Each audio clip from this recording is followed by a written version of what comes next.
ये कहानी है 31 अक्टूबर 1984 की। ये कहानी है उस दिन की जब former prime minister Shrimati Indira Gandhi को उन्हीं के घर में उन्हीं के दो बॉडीगार्ड्स ने 33 गोलियां मारकर छलनी कर दिया। आज 3D एनिमेशन की मदद से डिटेल में समझाऊंगा कि उस दिन सुबह से लेके प्राण त्यागने तक क्या क्या हुआ, लेकिन सबसे पहले आप इस कहानी की इंपॉर्टेंट लोकेशंस पे ध्यान दो। ये श्रीमती इंदिरा गांधी का रेसिडेंस था जिसे एक सफदरजंग रोड बोला जाता था, और ये उनका ऑफिस था जिसे एक अकबर रोड बोला जाता था।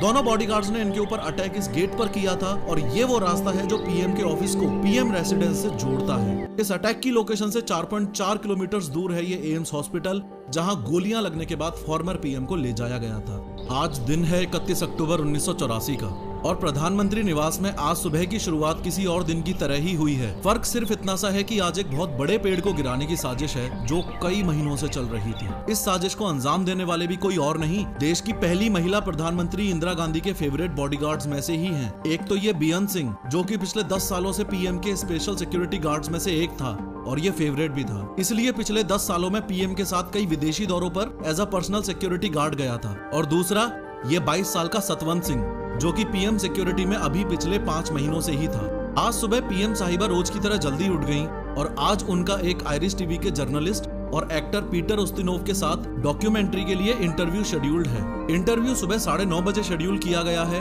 जो कि लगभग 1 घंटे चलना है। इंटरव्यू प्रधानमंत्री आवास से सटे इस एक अकबर रोड में होने वाला है। एक अकबर रोड उस समय इंदिरा गांधी का ऑफिस हुआ करता था, जो कि उनके आवास से इस एक बिना गेट वाले रास्ते से जुड़ा हुआ था। इंदिरा गांधी ने इंटरव्यू के लिए आज के दिन नारंगी कलर की साड़ी पहनी है, और घर से तैयार होकर सुबह 9:20 पर वो इंटरव्यू के लिए अपने ऑफिस की ओर लंबे लंबे कदमों से चल पड़ी हैं। गोलियां चलने से कुछ समय पहले इस वक्त उनके साथ कुछ लोग और चल रहे हैं। उनके अपने personal secretary R K. Dhawan, personal security officer Rameshwar Dayal, पुश्तैनी नौकर नाथुराम, और उनको धूप से बचाने के लिए छतरी पकड़ के चलते हुए कांस्टेबल नारायण सिंह। अनफॉर्चुनेटली आज के दिन फॉर्मर पीएम ने बुलेट प्रूफ जैकेट भी नहीं पहनी है, ये सोचकर कि घर से 50 मीटर दूर ही तो जाना है, और यहाँ सब लोग अपने ही हैं, तो अपनों से कैसा खतरा। इस बीच एक सर्वेंट एक टी सेट लेकर सामने से गुजरा, जिसमें उस्तिनोव को चाय सर्व की जानी है। पीएम उसे बुलाकर बोलती हैं, ये टी सेट अच्छा नहीं लग रहा, कोई दूसरा लेके आओ। इतना बोलकर अपने ऑफिशियल्स के साथ लंबे लंबे कदमों के साथ तेजी से ऑफिस की ओर जाने लगती हैं। 31 अक्टूबर के दिन गोली चलाने वाले दोनों में से एक बॉडीगार्ड ने, यानी सतवंत सिंह ने, बहाना किया कि उनका पेट खराब है, इसलिए उसे शौचालय के नजदीक तैनात किया जाए। इस तरह बेअंत और सतवंत एक साथ इसी गेट पर प्लानिंग के तहत तैनात हैं। ये गेट जो कि पीएम ऑफिस और रेसिडेंस को जोड़ता है। जैसे जैसे इंदिरा गांधी ऑफिस की ओर तेजी से बढ़ रही हैं, वैसे ही पहला बॉडीगार्ड सब इंस्पेक्टर बेअंत सिंह उनकी ओर बढ़ने लगा। इंदिरा गांधी और बेअंत सिंह की आंखें मिली तो इंदिरा गांधी बेअंत को देख के मुस्कुराई और नमस्ते के लिए हाथ जोड़ने की पोजीशन में आई। ऐसा इसलिए क्योंकि इंदिरा गांधी बेअंत को 10 सालों से जानती थी, और रोज जब भी बेअंत सिंह इंदिरा गांधी को देखता तो नमस्ते करता था। इसलिए आज भी इंदिरा गांधी ने उसको अपने ओर बढ़ता देखकर सोचा कि नमस्ते बोलेगा, इसलिए इंदिरा गांधी ने पहले ही हाथ जोड़ लिए। लेकिन आज बेअंत सिंह का मिजाज बागियों वाला है। आज उसका मकसद कुछ अलग ही है। एकाएक बेअंत ने लगभग 9:25 पर अपनी .38 कैलिबर सर्विस रिवॉल्वर निकाली और तान दी इंदिरा गांधी पर। जब तक कोई कुछ समझ पाता, उससे पहले ही फायर के 3 राउंड बेअंत की रिवॉल्वर से निकल चुके हैं, और ये तीनों गोलियां इंदिरा गांधी की चेस्ट और एब्डोमिनल एरिया में लगी हैं, और यहीं से एक बड़े पेड़ के गिरने की दास्तान शुरू हो चुकी है। 3 गोलियां लगते ही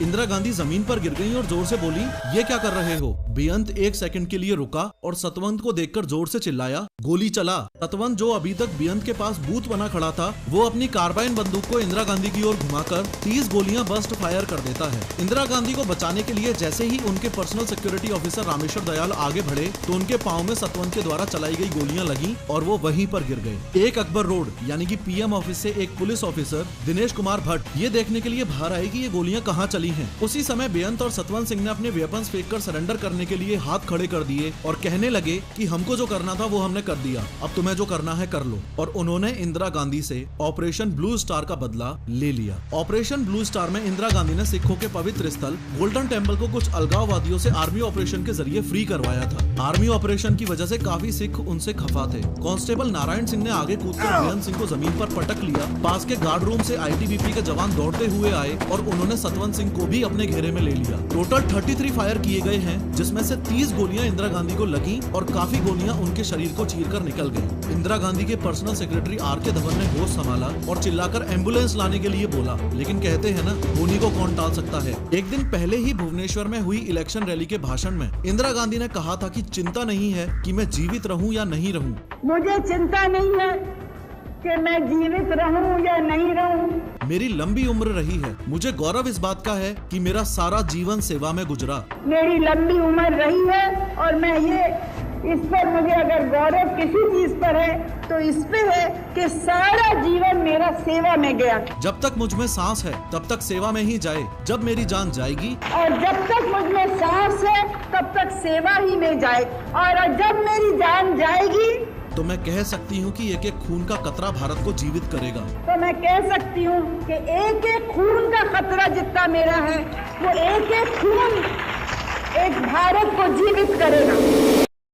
इंदिरा गांधी के कहे गए शब्द आज यानी 31 अक्टूबर 1984 को सच होते दिख रहे हैं। भारत की मिट्टी में वो अभी लहूलुहान पड़ी हैं। मानो समय रुक सा गया है और जो एम्बुलेंस लाने को बोला था वो अभी तक आई नहीं है। पीएम हाउस में हर समय एक एम्बुलेंस खड़ी रहती है, लेकिन आज के दिन उसका ड्राइवर वहाँ पर यानी कि पीएम आवास में ड्यूटी पर मौजूद नहीं है। यही सबसे पहला संकेत है कि आगे आने वाले घंटे इंदिरा गांधी के लिए बहुत ही मुश्किल भरे होने वाले हैं। गोलियों की आवाज सुनकर कांग्रेस लीडर माखनलाल फोतेदार इंदिरा गांधी के पास पहुंचे और एम्बुलेंस ना आते देख आर.के. धवन ने चिल्लाकर कोई भी कार निकालने के लिए कहा। इंदिरा गांधी को जमीन से आर.के. धवन और माखनलाल फोतेदार ने उठाकर सफेद एम्बेसडर कार की पिछली सीट पर रखा। आगे की सीट पर आर.के. धवन, फोतेदार, सिक्योरिटी ऑफिसर दिनेश भट्ट और ड्राइवर बैठे हैं। गोली की आवाज सुनकर सोनिया गांधी नंगे पांव ही गाड़ी की ओर दौड़ी। इंदिरा गांधी को इस हालत में देखकर वो उसी हाल में कार की पीछे वाली सीट पर बैठ गयी। उन्होंने खून से लथपथ इंदिरा गांधी का सिर अपनी गोद में लिया और कार बहुत तेजी से एम की तरफ बढ़ी। 9:31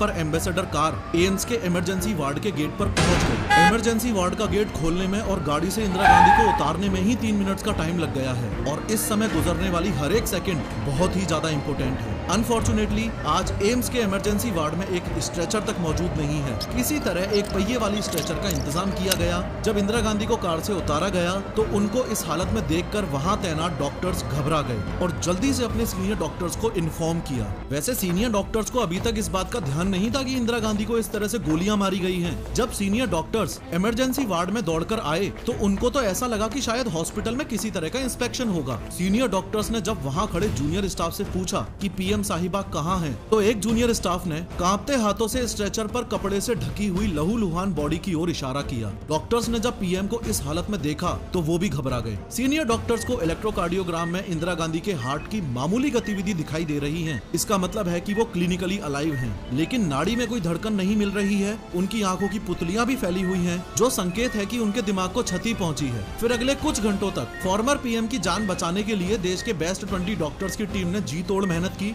यहां तक कि खून को रोकने के लिए 88 बोतल्स ओ नेगेटिव ब्लड भी चढ़ाया गया। 4 घंटे की कड़ी कोशिश की बदौलत 7 गोलियां इंदिरा गांधी के शरीर से निकाल ली गई हैं और ब्लड फ्लो को भी रोक दिया गया है। लेकिन डॉक्टर्स को इंदिरा गांधी के सर्वाइवल के चांसेस ना के बराबर लग रहे हैं। ऑपरेशन थिएटर के बाहर सोनिया गांधी का रो कर बुरा हाल हो गया है। इंदिरा गांधी के बेटे राजीव गांधी, जो कि बंगाल में होने वाले इलेक्शन की रैलियों के लिए गए हुए हैं, उनको इस इंसिडेंट के बारे में जब इन्फॉर्म किया गया तो राजीव गांधी तुरंत दिल्ली के लिए निकल गए। साथ में उस टाइम के प्रेसिडेंट जेल सिंह, जो कि विदेश दौरे पर थे, वो भी इंदिरा गांधी पर हमले की खबर मिलते ही तुरंत इंडिया के लिए रवाना हो गए। आने वाला समय देश और इंदिरा गांधी के लिए बहुत ही मुश्किल भरा होने वाला है। इंदिरा गांधी के लिए इसलिए कि अब एम्स के बेस्ट डॉक्टर्स भी कुछ ही समय में अपने हाथ खड़े करने वाले हैं। हॉस्पिटल के 8th फ्लोर पर अब तक काफी कांग्रेस लीडर्स आ चुके हैं और सबको ये तो अनुमान हो गया है कि अब इंदिरा गांधी को बचा पाना मुश्किल है। इसलिए यहाँ इसी फ्लोर पर एक दूसरे रूम में देश पर आने वाले मुसीबत पर मंथन चल रहा है। मुसीबत ये कि देश के सर्वोच्च लीडर्स यानी कि पीएम और प्रेसिडेंट दोनों में से एक तो अपनी जिंदगी की जंग लड़ रही है और दूसरा यानी कि मिस्टर प्रेसिडेंट उस समय देश में नहीं है। एक चिंता का विषय ये भी बना हुआ है कि इंदिरा गांधी की असैसिनेशन की खबर अगर बाहर फैलती है तो कम्युनल राइट्स हो जाएंगे। इसलिए अभी एम्स के स्टाफ को सख्त इंस्ट्रक्शंस दिए गए हैं कि इंदिरा गांधी की कोई भी इंफॉर्मेशन लीक नहीं होनी चाहिए।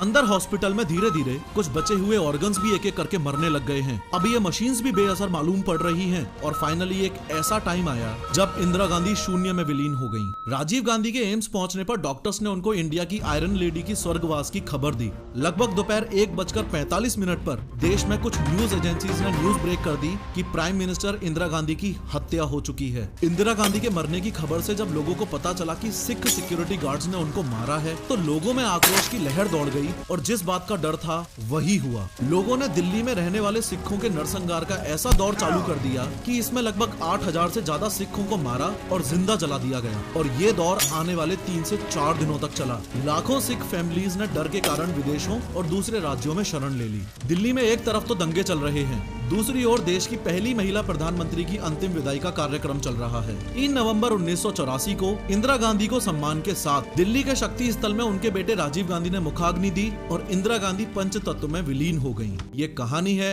31 अक्टूबर 1984 की। रुको, इस वीडियो में मैंने यंग इंडियंस में हार्ट अटैक के बढ़ते केसेस के एग्जैक्ट रीजंस बताए हैं, जरूर देखो।